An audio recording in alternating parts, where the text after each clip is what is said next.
Shalom saudara yang kasih Tuhan, puji Tuhan kita ketemu lagi di dalam program ini. Hari ini kami bagikan firman Tuhan dari Yohanes pasal 4 ayat yang ke-14. Ini perkataan Tuhan Yesus ya kepada perempuan yang ada di sumur Yakub. Ya, dia berkata demikian. Tetapi barang siapa minum air yang akan kuberikan kepadanya, ia tidak akan haus untuk selama-lamanya.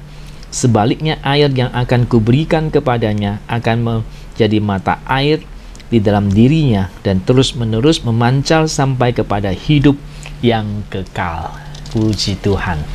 Nah, saudara, suatu hari Tuhan Yesus berjalan dengan murid-muridnya dan kemudian mereka tiba di daerah Samaria dan kemudian ada perempuan datang mengambil air di sumur. Sementara murid-muridnya pergi memberi makanan itu Tuhan, dan untuk rombongan itu Yesus berbicara dengan perempuan yang ini yang ambil air. Dan kemudian Yesus minta air sama dia.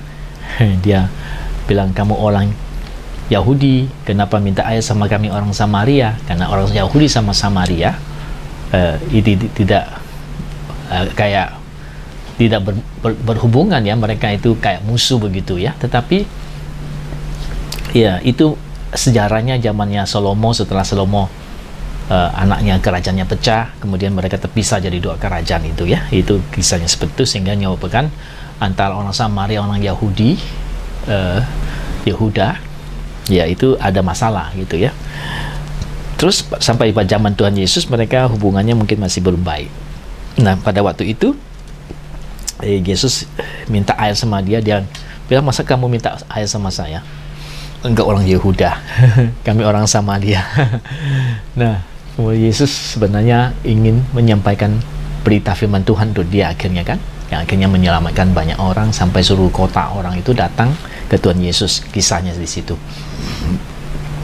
Tapi hari ini yang saya mau sampaikan adalah cerita ini tentang bagaimana Tuhan Yesus mengatakan ayat tadi, bahwa barang siapa minum air yang akan kuberikan kepadanya, ia tidak akan haus untuk selama-lamanya.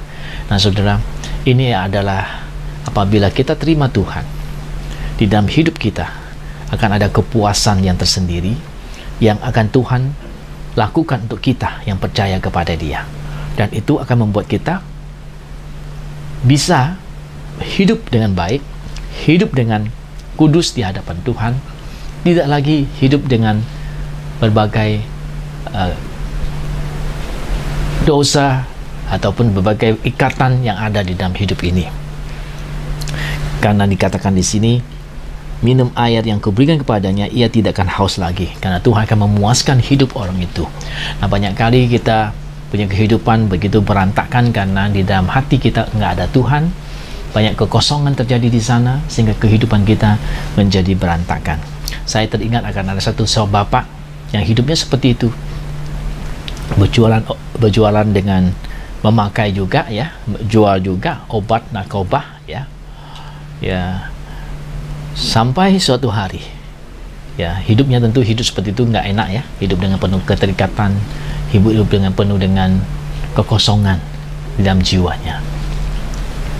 Sampai suatu hari ya, Tuhan secara khusus datang di dalam mimpi ke dia, melepaskan dia. Kemudian dia kembali lagi ke gereja. Sebenarnya dia pernah ke gereja ya, dia pernah ke gereja. Pernah teman mamanya bawa dia ke gereja, tapi mamanya udah meninggal. Orang itu dia cari lagi yang dulu bawa dia. Dulunya dia sembunyi kalau orang itu datang bawa dia ke gereja, tapi sekarang dia cari lagi setelah Tuhan datang kepada dia, memberitahukan kepada dia dalam mimpi bahwa dia mengetahui semua kehidupannya yang dulu, sekarang, dan akan datang. Jadi dia ingin Tuhan minta dia bertobat, dan benar setelah itu dia bisa bertobat. Dia ke gereja bersama ibu yang dulu waktu dia kecil bawa dia ke gereja, kembali lagi ke gereja. Dan hari itu Tuhan hambanya berkhotbah khusus untuk dia sepertinya ya, semua firman yang dia dengar adalah untuk dia. Akhirnya dia berubah, bertobat, menjadi seorang hamba Tuhan. Hidupnya lagi tidak lagi seperti hidup yang penuh dengan kehampaan, kekosongan ya. Nah, sejak itulah kehidupannya menjadi berubah. Sejak air hidup yang di Tuhan, ya, air yang Tuhan berikan kepada dia tidak haus lagi dengan hal-hal yang lain. Dia puas dengan Tuhan yang ada. Tuhan membuat dia puas di dalam hidup ini. Dia bisa mengubah hidupnya, mempunyai kehidupan yang baik, dan menjadi seorang hamba Tuhan. Hebat, ya, luar biasa. Nah, apabila air kehidupan itu atau Tuhan Yesus sendiri masuk ke dalam hidup kita, kita tidak akan haus lagi. Kita akan puas dengan apa yang Tuhan berikan kepada kita. Pujilah nama Tuhan. Biarlah Tuhan memberkati kita supaya kehidupan kita pun dipuaskan oleh Tuhan. Biarlah engkau undang Tuhan masuk dalam hidupmu, supaya hidupmu boleh ada Tuhan di dalamnya, memuaskan hati kita, sehingga hidup kita tidak penuh dengan kekosongan, kehampaan, dan tidak mencari hal-hal yang tidak baik, bagai mencari hal-hal yang merusak seperti Bapak tadi, ya. Puji Tuhan. Tuhan memberkati kita. Tuhan masuk di dalam hidup kita dan memberikan kepuasan yang dari Tuhan saja. Pujilah nama Tuhan. Tuhan memberkati saudara-saudaraku. Air hidup Tuhan Yesus akan memuaskan hidup kita.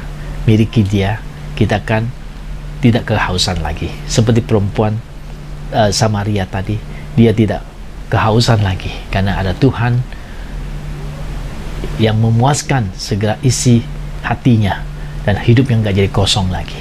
Pujilah nama Tuhan. Tuhan memberkati. Sampai ketemu di kesempatan berikutnya.